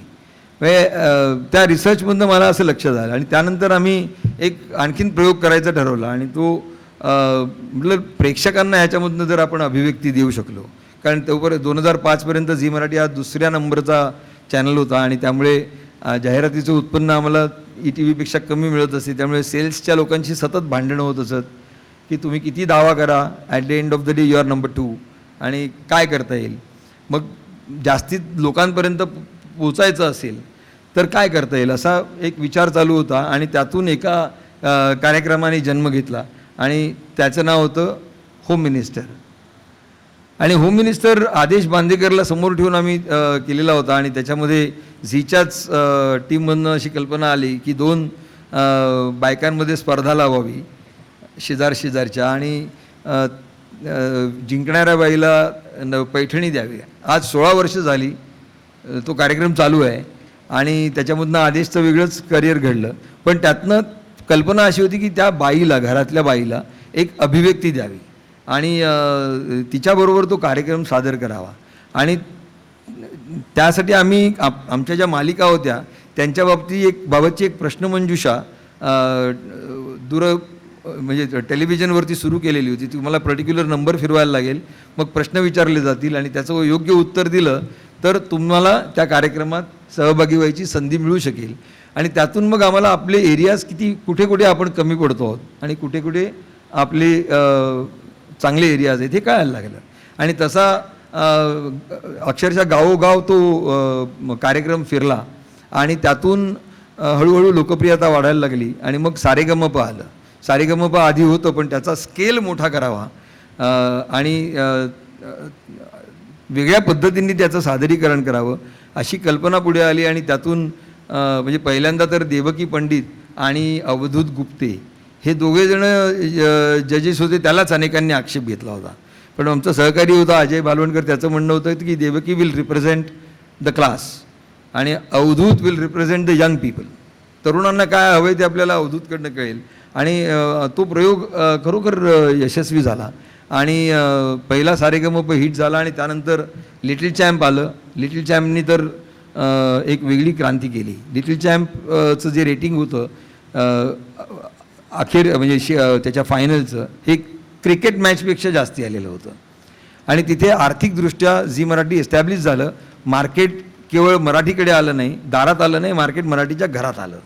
आणि तिथून थोडीशी गडबड सुरू झाली, कारण मार्केट आलं आणि तुम्ही पैशाच्या नादी लागलात की जे काही घरात होऊ शकतं, समाजात होऊ शकतं ते माध्यमात सुद्धा झालं. आणि त्यामुळे लोकांनूनही कार्यक्रम करायचे, ज्याला लोकप्रियता मिळेल असे कार्यक्रम करायचे, हा एक ट्रेंड सुरू झाला. आणि तो ट्रेंड आजही कायम आहे, त्यात बदल नाही. त्यामुळे मालिकांच्या बाबतीत ज्यावेळेला मी बोलायला जातो त्यावेळेला खूप लोक नाराज, म्हणजे बुद्धिजीवी वर्ग हा टेलिव्हिजनकडे नकारात्मक दृष्टिकोनातूनच सातत्याने पाहतो. पण त्यांनी एक अर्थकारण उभं केलं. त्या अर्थकारणामधनं मराठी वाहिन्यांना, मराठी वाहिन्यांमधून मराठी निर्मात्यांना आणि हिंदी निर्मात्यांनासुद्धा, हे सगळ्याच या अखिल भारतीय, हा जो मराठीचा प्रयोग झाला हा अखिल भारतीय पातळीवर हिंदीमध्ये आणि अन्य भाषांमध्ये सुद्धा, प्रादेशिक भाषांमध्ये झाला. कारण काही काळ मी बंगाली वाहिनीचा पण प्रमुख होतो. मला काही ती भाषा येत नाही, परंतु शेवटी धंद्याची गणितही तीच असतात. त्यामुळे पहिल्यांदा प्रेक्षक मिळवण्यासाठी चांगले कार्यक्रम करा, दर्जेदारही करा आणि लोकप्रियही करा आणि त्यातून आपलं गणित कुठेतरी पुढे न्या. हा त्यातला एक मुख्य धागा होता आणि तो ते यश त्यावेळेला असं वाहिन्यांना त्या मिळत गेलं. हिंदीचंही तेच झालं. मी 2003 साली एक डेटा असा गोळा करायचा प्रयत्न केला की मराठीमध्ये आपण म्हणतोय की मुंबईत मार्केट आहे आणि मार्केटमध्ये मराठी नाही. हे खरं असलं तरी नेमकं मराठीमध्ये आत्ता किती जाहिरातीचं उत्पन्न आहे. त्यावेळेला 3 चॅनल होते 2003 साली, झी मराठी, ETV मराठी आणि दूरदर्शनची सह्याद्री वाहिनी. ह्या तीनही वाहिन्यांचं मिळून जाहिरातींचं उत्पन्न 2003मध्ये केवळ 70 कोटी होतं. आणि आज सर्व मराठी वाहिन्यांचं मिळून जाहिरातींचं उत्पन्न हे 1200 कोटी झालेलं आहे. आणि प्लस आपण जे पैसे भरतो, आता कुठलीच गोष्ट फुकट येत नाही आपण, आणि त्याकडे मी येणार आहे पुढे. आपण जे पैसे सबस्क्रिप्शनच्या रूपाने भरतो, मग ते DTHचे असतील किंवा आता जिओ आलं आहे त्याला आपण देत असू, यातून मिळणारं उत्पन्न आणि त्याचा ब्रॉडकास्टरकडे जाणारा वाटा हा वेगळा आहे आणखीन. त्यामुळे आता ती गोष्ट वाढलेली आहे. एकूण भारतीय दूरचित्रवाणी जी आहे तिचं स्वरूप 2000मध्ये तिचं एकूण उत्पन्न उलाढाल, वार्षिक उलाढाल ही एक 3 ते 4 हजार कोटींची होती. ती आज 40,000 कोटीची झालेली आहे. आणि त्यामुळे आज आपल्याकडच्या वाहिन्यांची संख्या वाढलेली आहे आपल्याकडच्या. आणि ह्याने एक वेगळा वर्ग उभा राहिला. म्हणजे मला मराठीमध्ये ज्यावेळेला हे सुरू करायचं होते कार्यक्रम, त्यावेळेला कोण पुढे आलं तर नाटकांमधनं अर्थकारण होत नव्हतं. त्यामुळे नाटकातली मंडळी पुढे आली आणि त्यांनी दिग्दर्शन केलं. म्हणजे केदार शिंदे असतील, विजय केंकरेंनी काही काळ केलं, त्यानंतर गजेंद्र अहिरे हा नाटकातनं टेलिव्हिजनकडे आलेला दिग्दर्शक होता आणि टेलिव्हिजनकडनं मग हे सगळे लोक सिनेमाकडे गेले आणि एक नवीन तंत्रज्ञ, नवीन कलाकार, नवीन लेखक घडण्याची एक प्रक्रिया त्यानिमित्ताने आज मराठीमध्ये सुरू झाली. म्हणजे त्याच्यात एक अडचणीसुद्धा आहेत आणि त्याच्याकडे मी नंतर येईन. पण ही प्रक्रिया सुरू झाली आणि मराठी मनोरंजन विश्वाचा एक अवकाश वेगळा, आर्थिकदृष्ट्या बऱ्या पायावरती उभा असलेला असा उभा राहिला. आणि मग त्या ह्याच्यातच आम्ही निर्णय घेतला 2005मध्ये की सिनेमाच्या पाठी उभं राहायचं. आणि दरवर्षी मी बजेटमध्ये 1 कोटी रुपयाची प्रोव्हिजन करायचो त्या सिनेमासाठी. आणि एव्हरी क्वार्टर रिव्ह्यू होत राहतात की तुम्ही जे टार्गेट दिलेलं आहे ते अचीव किती झालं आणि नफा आणि नुकसान किती आहे. आणि दर क्वार्टरला ते सांगायचे वो फिल्म का पैसा तुम्हें निकालना पडेगा, वी कॅनॉट स्पेंड दिस, की टार्गेट इज नॉट अचीव्ड. मग एक वर्षी 2006ला माझ्या असं लक्षात झालं की हे दर 3 महिन्यांनी किंवा 6 महिन्यांनी आपल्याला विचारले जातात आणि आपला सिनेमाचा बॉल ड्रॉप होतो आणि तो होत नाही. त्याच्याऐवजी आपण यावर्षी एक काम करूया की पहिल्या महिन्यातच हे 1 कोटी रुपये खर्च करून टाकू. आणि 3.5 सिनेमा माझ्या वाट्याला आला. अंकुशनी तो डिरेक्ट केला होता, अशोक सराफ, त्यानंतर मकरंद अनासपुरे आणि सिद्धार्थ जाधव आणि बरीच मंडळी त्यात होती, ही काम करत होते. आणि तो आम्ही ताबडतोब घेतला आणि म्हटलं आपण आपल्याकडे प्रेक्षक आहे, त्या प्रेक्षकाला थिएटरमध्ये पाठवणं ही आपली जबाबदारी आहे, आपण तो सिनेमा चालवूया. आणि तो चालला. त्याला जवळजवळ 5-1 कोटीचं त्यावेळेला बॉक्स ऑफिसचा रेव्हेन्यू आला. आणि सिनेमाची गाडी एक सुरू झाली जी पुढे माझ्यानंतर जी टीम आली, निखिल साने वगैरे मंडळींची, त्यांनी तर ती सैराटपर्यंत आणखीन पुढे नेली. आज मराठी सिनेमा अतिशय अडचणीत सापडलेला आहे. म्हणजे सैराटचं उदाहरण आता खूप मागे पडलं आहे आणि आजची स्थिती आणखीन वाईट आहे, पण त्याकडे आपण नंतर येऊ. आणि ती का वाईट आहे आणि त्याच्यात कुठल्या कुठल्या घटकांनी परिणाम केला आहे हे आपल्याला समोर येईल. याच काळामध्ये जसं मराठी वाढत होतं, हिंदी वाढलं, हिंदीचं उत्पन्न वाढलं. म्हणजे मी स्टार प्लसचा प्रमुख असताना 2011मध्ये बजेट होतं, म्हणजे माझंच रेव्हेन्यूचं टार्गेट 1,500 कोटीचं होतं आणि प्रोग्रामिंगचं बजेट 600 कोटीचं होतं. म्हणजे तेवढा पैसा कार्यक्रमाच्या निर्मितीमध्ये हा लागणार होता. आज मराठी वाहिन्यांचं प्रोग्रामिंगचं बजेट सहज 100 ते 150 कोटीच्या रेंजमध्ये आहे. तितका पैसा मराठी वाहिन्यांच्या निमित्ताने कार्यक्रमांच्या निर्मितीच्या निमित्ताने आपल्या निर्मिती क्षेत्रामध्ये येतो आहे आणि ज्यातून एक अर्थकारण निश्चितपणे उभं राहिलेलं आहे. पण त्या काळात आणखीन एका गोष्टीला भारतामध्ये आणि जगात सुरुवात झाली होती आणि भारतामध्ये या गोष्टी फार वेगाने झाल्या 30 वर्षात. अमेरिकेमध्ये वगैरे त्याला एक 50-1 वर्ष लागली आणि नंतर त्यांनी वेग घेतला. पण मुकेश अंबानींचं एक भाषण मला या निमित्ताने मुद्दामून कोट करायचं आहे. आणि त्यांनी काही गोष्टी हे भविष्याची पावलं ओळखणं हे किती महत्त्वाचं आहे. मुकेश अंबानींनी एका भाषणात 5 वर्षापूर्वी दिल्लीला, मी त्या परिषदेला उपस्थित होतो, झीमधनं गेलेलो होतो, आणि ते असं म्हणाले होते की आज म्हणजे 70च्या दशकामध्ये जे महत्त्व पेट्रोलला होतं ते 2020च्या दशकामध्ये डेटाला असणार आहे. आणि तिथे माझ्याकडे आता मोबाईल माझा तिकडे आहे, तुमच्या सगळ्यांच्या हातात आहे. आणि आज त्या डेटानी एक मोठी क्रांती ही तुमच्या आमच्या घरामध्ये आणून सोडलेली आहे. आणि त्या क्रांतीनी काय काय घडवलं आहे ते आपल्याला त्याचा एक धांडोळा घेण्याची गरज आहे. त्यामुळे ज्या वाहिन्या तुम्हाला केबलद्वारे मिळत होत्या, सॅटेलाईटमधनं त्याचं प्रक्षेपण होत होतं, ज्या वाहिन्या तुम्हाला DTHच्या माध्यमातून मिळत होत्या, आता त्या तुम्हाला फायबर ऑप्टिक्सच्या माध्यमातून तुमच्या घरापर्यंत जी लाईन टाकली गेलेली आहे त्यातून मिळत आहेत. आणि एक आभास असा निर्माण केला जातो की ही वाहिनी आमची जी काही म्हणजे कुठलीही असेल, ते म्हणतात की कॉल आणि SMS फ्री, फुकट मिळेल तुम्हाला. आणि त्या आधारावर आपण पटकन त्या जोडण्या, त्याची सबस्क्रिप्शन भरत असतो. पण कॉल आणि याच्यामध्ये वापरला जाणारा डेटा हा अत्यंत नगण्य आहे. तुम्ही ज्यावेळेला एक क्रिकेटची मॅच बघता त्यावेळेला जो डेटा कन्झ्युम होतो तो प्रचंड आहे. तुम्ही ज्यावेळेला एक सिनेमा बघता, तुम्ही ज्यावेळेला मालिका दिवसभर बघत असता त्यावेळेला जो डेटा म्हणजे आपल्या लक्षात येतं की तुम्ही 1,000 रुपयाचा जर डेटा महिन्याचं पॅकेज घेतलेलं असेल तर केव्हा तरी 20व्या दिवशीच आपल्याला मेसेज येतो की तुमचं डेटा कन्झ्युम झालेला आहे. इथे क्रिकेट चे जाणकार शरद कदरीकर माझा जुना सहकारी बसलेला आहे. आता cricket is driving the data consumption आणि पूर्वी TRP हा एक घटक होता, आजही तो आहे ज्याच्यावर जाहिरातीचं उत्पन्न अवलंबून आहे. पण आज जे सबस्क्रिप्शन म्हणजे प्रेक्षक जो वर्गणी भरतो आहे आणि त्यातून मिळणारं जे उत्पन्न आहे ते फिनॉमिनल आहे. म्हणजे रिलायन्सनी जिओची जवळजवळ 15,000 किलोमीटरची जोडणी अख्ख्या देशभरात टाकलेली आहे आणि ती उत्तरोत्तर वाढत जाणार आहे. आणि त्याच्यामधून तुम्हाला अत्यंत दर्जेदार स्वरूपाचं प्रक्षेपण तुमच्या घरात बसलेल्या स्मार्ट TV वरती येणार आहे, स्मार्टफोन वरती येणार आहे आणि यायला सुरुवात झालेली आहे. आणि त्यातून जो डेटा कन्झ्युम होणार आहे त्या डेटामधनं मिळणारं उत्पन्न आणि त्यातनं निर्माण होणारी जी काही अर्थव्यवस्था आहे, म्हणजे मी 35-40 हजार कोटीची व्यवस्था म्हटल्यावर तुम्ही टाळ्या वाजवल्यात.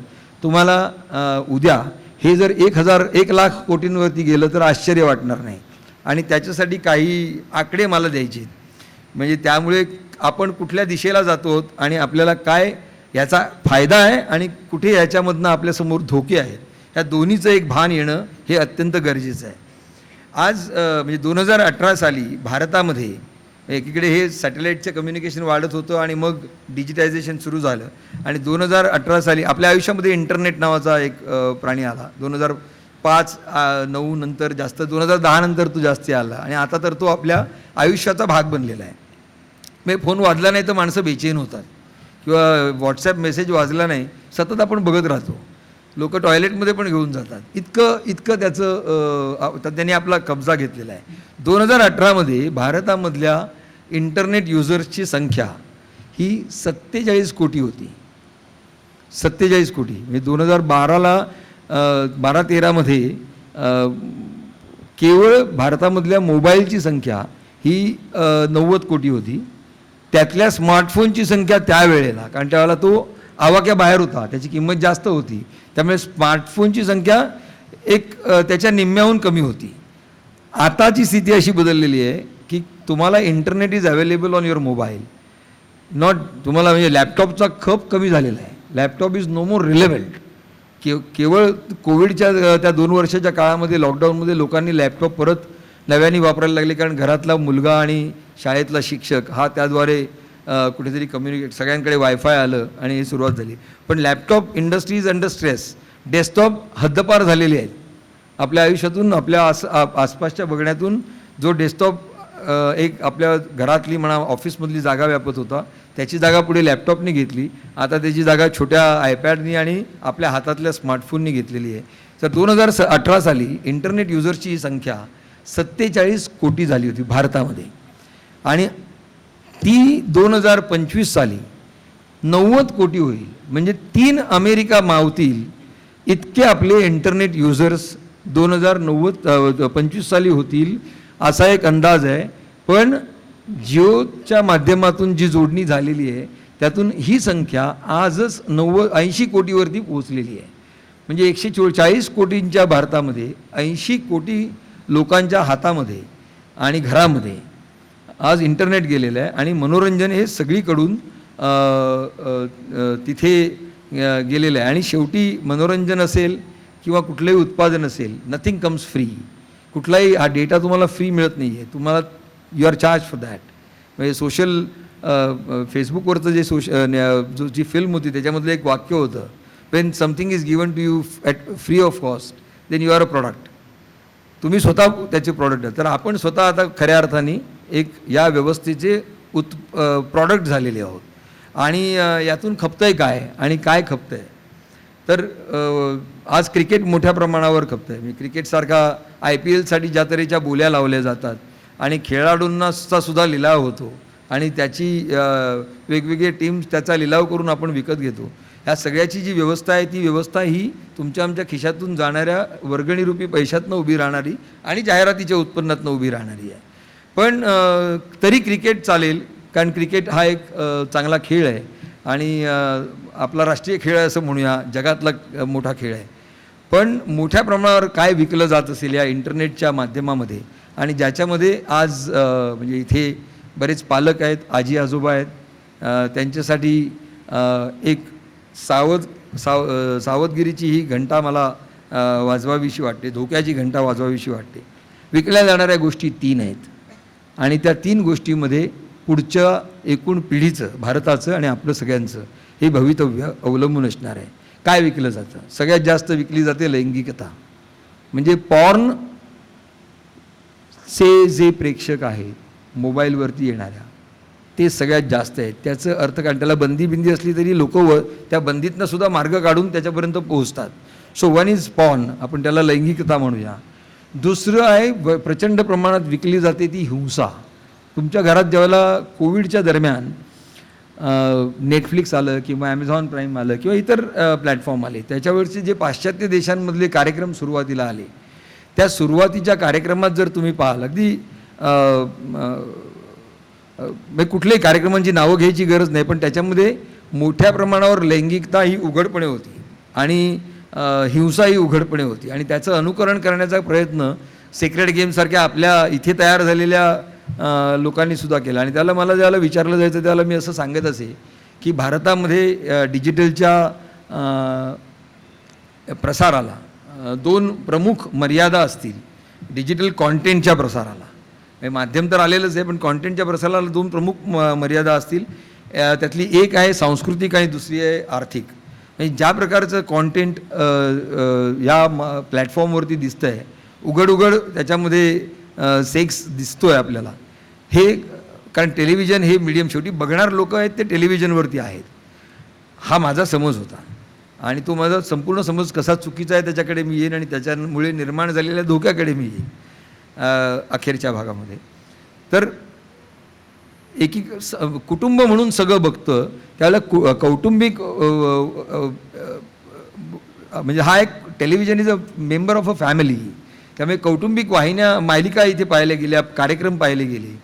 आणि कुटुंब म्हणून सून आणि सासरा हे कार्यक्रम एकत्र बघू शकत नाहीत किंवा नातू आणि आजी हे कार्यक्रम एकत्र बघू शकत नाहीत. कदाचित आई आणि मुलगा अगदीच लहान असेल तर आई म्हणेल की मी हे आत्ता याला दाखवणं बरोबर नाही. ही स्थिती त्या कार्यक्रमांची होती. पुढे सुदैवाने एक जसं टेलिव्हिजनमध्ये आम्ही 2009मध्ये कॉन्टेंट कोड सेल्फ रेग्युलेट, आम्ही असं म्हटलं सरकारला की आम्ही सेल्फ रेग्युलेट करू. कारण त्यावेळेला UPAचं सरकार होतं आणि ज्यावेळेला काही कोर्टात केसेस आल्या त्यावेळेला तुम्ही जे काही दाखवता ते कदाचित बालमनांवर आणि तरुणांच्या मनांवर वाईट परिणाम करणारा आहे, असू शकेल, आणि ते कसं टाळता येईल. त्यामुळे कॉन्टेंट कोड आणावा, सेन्सॉरशिप आणावी, असं एक टूम त्यावेळेला निघालेली होती. आणि त्यावेळेला आमच्याकडनं म्हणजे ब्रॉडकास्टर्सच्या वतीने हे आर्ग्युमेंट केलं गेलं की कित्येक हजार तासांचा कॉन्टेंट आज तयार केला जातो टेलिव्हिजनवरती. टेलिव्हिजनवरनं तो लोकांच्या घरात जातो, वेगवेगळ्या भारतीय भाषांमधून तो जातो. त्याला सेन्सॉरशिप लादणं किंवा लावणं हे तुमच्या मनात जरी असलं तरी फिजिकली ते शक्य नाही. किती ठिकाणी तुम्ही सेन्सॉर बसवाल, किती कार्यक्रम रोज लोक बघतील, हे शक्य नाही. We are also responsible business entities आणि आम्ही ती जबाबदारी आम्ही घेतो आणि आम्ही स्वतः कॉन्टेंट कोड आमचा आणतो. आणि त्यामुळे जगभरातल्या, मी त्या समितीचा भाग होतो, जगभरातल्या वेगवेगळ्या देशांमध्ये असलेले कॉन्टेंट कोड अभ्यासून आम्ही भारतासाठीचा कॉन्टेंट कोड तयार केला आणि इंडियन ब्रॉडकास्टिंग फाउंडेशन जे आहे त्यांनी तो लागू केला. आणि पण तरी देखील तोपर्यंत डिजिटायझेशन आलेलं नव्हतं. त्यावेळेला मी ब्रिटनमधला कोड वाचत होतो आणि ब्रिटनमध्ये आपल्याकडे जशी माहिती आणि नभोवाणी खातं आहे तसं ब्रिटनमध्ये ऑफिस ऑफ कम्युनिकेशन असा त्या खात्याचं नाव आहे आणि त्याला ऑफकॉम असं म्हटलं जातं ॲब्रिव्हिएटेड फॉर्ममध्ये. तर ऑफकॉमचं एक रेग्युलेशन आलं आणि माझ्या असं लक्षात आलं की ब्रिटनमध्ये, इंग्लंडमध्ये म्हणजे पाश्चात्यांचं आपण अंधानुकरण करण्याबद्दल बोललं जातं, या बाबतीत कसं ते करायला पाहिजे होतं त्यावेळेला, आणि त्यातनं आम्ही धडा घेतला.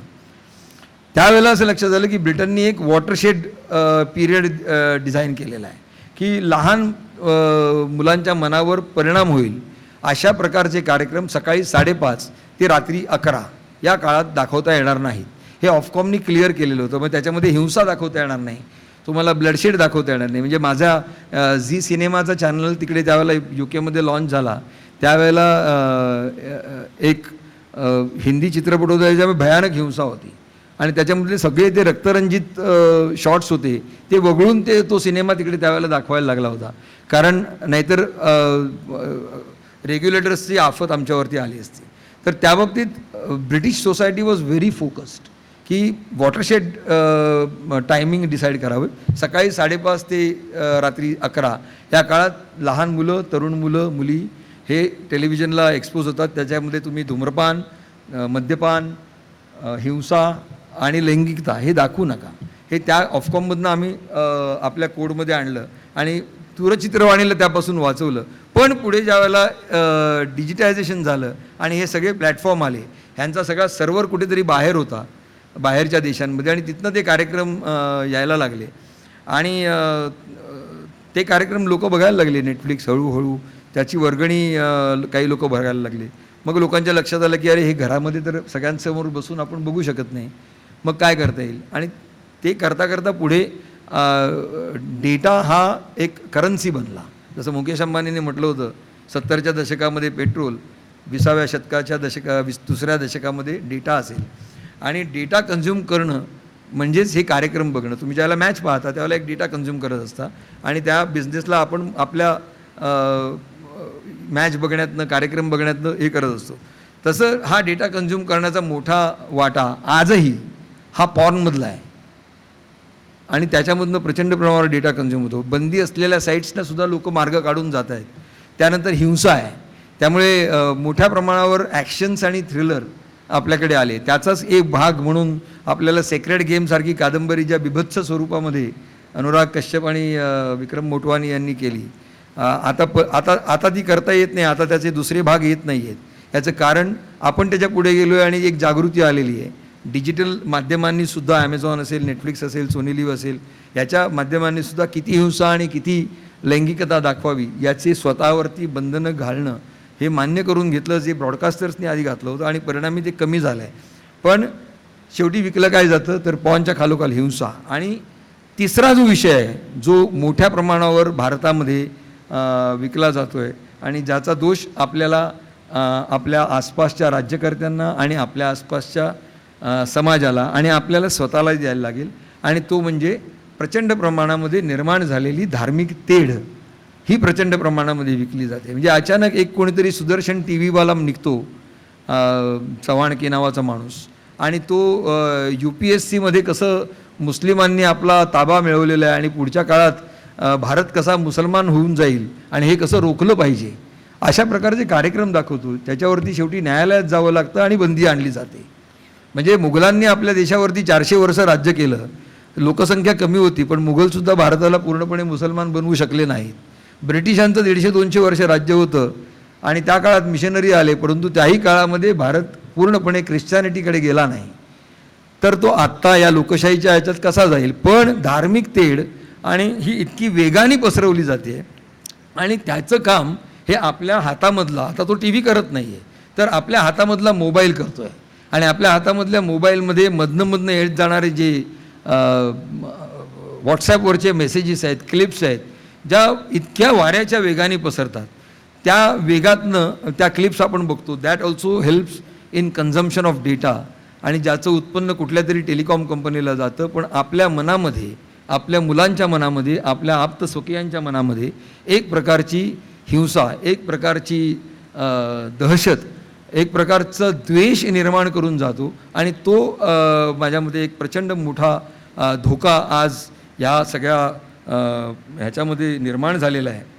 आणि हे आपल्या देशातच चाललं आहे अशातला भाग नाही. म्हणजे मध्यंतरी मी अमेरिकेला गेलेलो होतो आणि त्यावेळेला तिथले काही टेलिव्हिजन, तिथला समाजसुद्धा रेशियल आधारावरती प्रचंड विभागलेला आहे. म्हणजे ट्रम्प आणि त्याची रिपब्लिकन पार्टी ही उघडपणे वंशवादाचा पुरस्कार करते. फॉक्ससारखा टेलिव्हिजन चॅनल जो न्यूज चॅनल आहे तो उघड वंशवादाचा पुरस्कार करतो. म्हणजे त्याच्यामधला डेव्हिड कार्ल्टन नावाचा एक अँकर आहे, तो तुम्ही जर पाहाल तर आपल्या देशात अर्णब गोस्वामी कुठे जन्माला आला ह्याचं मूर्तिमंत रूप तुम्हाला तिथे पाहायला मिळेल. आणि आता अर्णब गोस्वामीची अनेक रूपं आपल्याला न्यूज चॅनलवरती रात्री गेलात की थेट पाहायला मिळतात. आणि तिथे फॉक्सवरती हे उघड चालत होतं आणि उघड उघड रिपब्लिकन प्रचार करत असताना कृष्णवर्णियांविरोधात तिथे प्रचार चालू होता त्या याच्यावर, आणि ट्रम्पनी ते उघडपणे हेच केलेली होती. सुदैवाने तिकडे हॉलिवूडसारखी मनोरंजन व्यवसाय हा सत्याच्या बाजूने उभा राहिला आणि वेगवेगळ्या अभिनेत्यांनी उघड भूमिका घेतली. म्हणजे मेरिल स्ट्रीपसारख्या प्रख्यात अभिनेत्रींनी उघडपणे भूमिका घेऊन कृष्णवर्णियांची बाजू घेतली. तिथे ब्लॅक लाईफ मॅटर्स नावाची चळवळ उभी राहिली, ज्यावेळेला एका कृष्णवर्णियाची पोलिसांकडनं दिवसा ढवळ्या हत्या सगळ्यांसमोर झाली. ते रेकॉर्ड झालेलं होतं. तर ही जी हिंसा आहे, ही हिंसा पसरवण्याचं काम, हा द्वेष पसरवण्याचं काम आणि लैंगिकतेचा प्रसारसुद्धा या हिंसेच्या आणि द्वेषाचाच एक भाग आहे. स्त्रीकडे कुठेतरी एक उपभोग्य वस्तू म्हणून बघणं, त्या मानसिकतेकडनं आलेलं आहे. आणि ते या डिजिटल माध्यमांमधनं ज्या वेगाने पसरतं आहे, तो धोका आपल्या समोर आहे. आणि त्यामुळे मला असं वाटतं की आपण सगळे सुजाण नागरिक आहात. इथली उदार परंपरा, लोक जी स्वातंत्र्य चळवळीतनं आपल्याकडे खऱ्या अर्थाने आली, उदारमतवाद जो आला, ती जर टिकवली आणि ती आपल्या पुढच्या पिढ्यांमध्ये आपण कुठेतरी टाकू शकलो तर ह्याच्यातून काहीतरी बचाव होईल. त्यामुळे माझ्या 2-3, कारण हे तंत्रज्ञान आपल्यावरती एका लाटेसारखं असं आदळलेलं आहे, आणि त्या आदळलेली जी लाट आहे त्याच्यामध्ये आपण त्या भोवऱ्यात सापडलेलो आहोत, तुम्ही आम्ही सगळे. म्हणजे 2014च्या आधी आपल्या घरामध्ये व्हॉट्सअप नावाचा आपल्या हातामध्ये प्राणी नव्हता. 2014 नंतर तो आला. घराघरामध्ये तुम्हीच बघा किती लोकांमध्ये भांडणं रोज चालू आहेत. म्हणजे एक बाजू घेणार आहे आणि एक विरोधात बाजू घेणार आहे, आणि त्याच्यामधनं द्वेष, नफरत, हिंसा याचा प्रसार करणाऱ्या गोष्टी सहजगत्या पसरल्या जातात. पॉर्न साईट्स पसरल्या, अनेक ग्रुप, म्हणजे आपल्या धक्का बसेल अशा आपल्या आसपासच्या लोकांचे पॉर्नचे पण ग्रुप्स आहेत. तुम्हाला कल्पना करवता येणार नाही, इतक्या लोकांचे पॉर्नचे ग्रुप तयार झालेले आहेत, आणि त्याच्यावरती या सगळ्या क्लिप्स आज टाकल्या जात आहेत. आणि याचे दृश्य परिणाम अमेरिकेमध्ये आधीच दिसायला लागलेले होते. म्हणजे तिथे आपल्याकडे सुदैवाने ते नाही, पण अमेरिकेमध्ये गन कल्चर, वेगवेगळ्या राज्यांमध्ये बंदुका बाळगायला परवानगी आहे, आणि कुठेतरी अशाच गोष्टी पाहिल्या जातात. आणि एक मुलगा उठतो आणि वर्गातल्या 6 मुलांना गोळ्या घालतो. असंही प्रकार आपल्याला अमेरिकेत मी गेलेलो असताना पाहिला आणि रोज पाहायला मिळतात. म्हणजे मध्यंतरी एक सोशल मीडियावरती पुणे विद्यापीठात एक परिषद झाली, त्याच्यात मी एक वक्ता म्हणून गेलेलो होतो, आणि तिथे एक रिस्पॉन्सिबल नेटिझन्स नावाची एक मुंबईत चालणारी संस्था, त्यांचे कार्यकर्ते आलेले होते, आणि त्यांनी मला जी गोष्ट सांगितली ती सांगून मी माझ्या भाषणाच्या अखेराकडे येतो. त्यांनी सांगितलं की प्रचंड भीषण परिणाम झालेला आहे. चेंबूरमधल्या झोपडपट्टीमधल्या एका शाळेमध्ये असं लक्षात आलं की वर्ग सुटलेला आहे, पण एक मुलगा आणि एक मुलगी वर्गामध्ये राहिलेली आहे. आणि त्या शिक्षिकेला संशय आला की ते दार लावले आणि हे दोघे काय करतायत, म्हणून तिने उघडलं. त्यावेळेला फार पुढे ते गेलेले नव्हते, परंतु तो मुलगा त्या मुलीच्या आणि मुलगा आणि मुलगी हे दोघेही 3री-4थीतले होते. म्हणजे असं नाही की वाढत्या वयातले होते, 3री-4थीतली मुलं मुली होती. आणि तो तिच्या शर्टाची बटणं ओपन करत होता. आणि प्रकरण प्राचार्यांपर्यंत गेलं, पालकांना बोलवलं गेलं, आणि त्या मुलीच्या बापाला विचारलं की हे काय होतं. त्या मुलीला ज्यावेळेला खोदून त्यांनी एका सायकॉलॉजिस्टला बोलवलं. ती सायकॉलॉजिस्ट त्या मुलामुलींची दोघांची स्वतंत्रपणे बोलली, पालकांची बोलली. आणि त्यात असं लक्षात आलं की तिचे वडील घरात आल्यानंतर मुलींनी सारखा हट्ट धरला आहे, बाबा माझ्याशी खेळा वगैरे, ह्याच्यामध्ये हे टाळण्यासाठी तो मोबाईल देत असे. आणि त्या मोबाईलमध्ये हिस्ट्रीमधलं जे पहिलं काही क्लिक व्हायचं ते ती मुलगी बघायला लागलेली होती. तिला तेवढं कळलेलं होतं. बाप पॉर्न बघत होता, मुलींनी पॉर्न पाहिलं, त्या मुलांनी पॉर्न पाहिलं. मुलांच्या हातामध्ये मोबाईलसारखं एक आयुध आपण आज दिलेलं आहे, आणि त्यातून हा प्रकार घडत होता. आणि असे प्रकार मुंबई आणि आसपासच्या ठिकाणी मोठ्या प्रमाणावर घडत आहेत. आणि त्यामुळे मनोरंजन जर चांगलं निखळ ठेवायचं असेल, त्याच्यामुळे सामाजिक स्वास्थ्य सुधारेल अशा दृष्टिकोनातून आपल्याला त्याच्याकडे ठेवायचं असेल तर ते केवळ आपल्या घरापुरतं, आपल्या आसपास आसमंतापुरतं न राहता एकूणच हे जे काही हिंसेचं वातावरण, द्वेषाचं वातावरण आहे, हा धागा कुठेतरी तिकडे जाऊन पोचतो आणि त्याचं भान हे आपल्या सर्वांना ज्या वेळेला येईल आणि त्यावेळेला आपण आपल्या मुलाबाळांना हातात मोबाईल देणार नाही आणि त्यांना सांगू 2 तास किमान तुम्ही मैदानात जा. आज अमरिंद मंडळसारख्या संस्थेमध्ये पूर्वी 2-2, 3-3 बॅचेस खो खोच्या असायच्या. आज एका बॅचला मुलं मिळता मारामार आहे. आणि इथे देखील पालक, म्हणजे माझ्या आईनी आणि माझ्या वडिलांनी इथे मला यायची सवय लावलेली होती. आज एकही पालक मला त्यांच्या मुलांबरोबर आलेला दिसत नाही.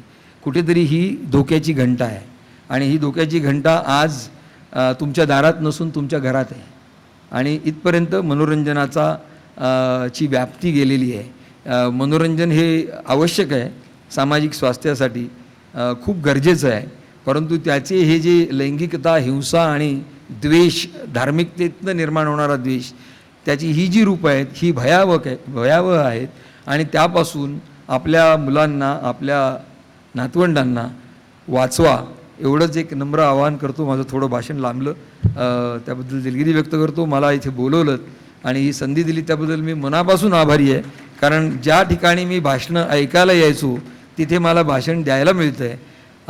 हे खूप कमी वेळा घडतं, ते घडलं. त्याबद्दल मी अमरिंद मंडळाचे आणि आपल्या सर्वांचे खूप खूप आभार मानतो. धन्यवाद.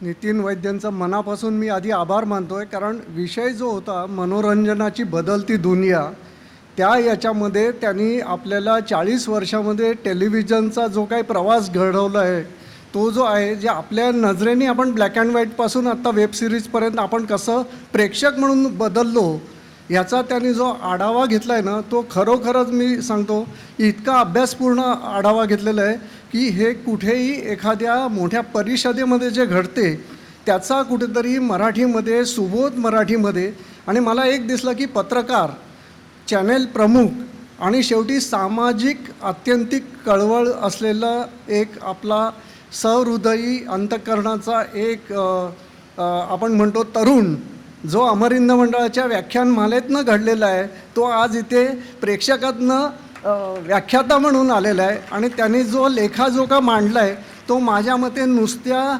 सांस्कृतिक बदलाचा नाही आहे, मनोरंजनाचा नाही आहे, तर आपल्या सामाजिक जे काय बदल घडलेले आहेत, आर्थिक सुबत्ता आली पण त्यातनं आपण कसे मागासलेले झालेलो आहोत ना ह्याचं त्यांनी चित्र आणि आपल्यामध्ये अंजन घातलेलं आहे त्यांनी, आणि त्याच्याबद्दल मला मनापासून धन्यवाद द्यावंसं वाटते की म्हणजे आज मी या विषयाचा थोडा अभ्यास करतो आहे आणि मी थोडं लेखक म्हणून काम केलं आहे, पण मी स्वतः बँकिंगवरती आर्थिक विषयावर लिहितो, पण हा जो त्यांनी ताळेबंद मांडला आहे ना ह्याच्यातनं समाजाचा ताळेबंद मांडला आहे आणि उद्याची पिढी घडवण्यासाठी आपल्याला काम करावं लागणार आहे.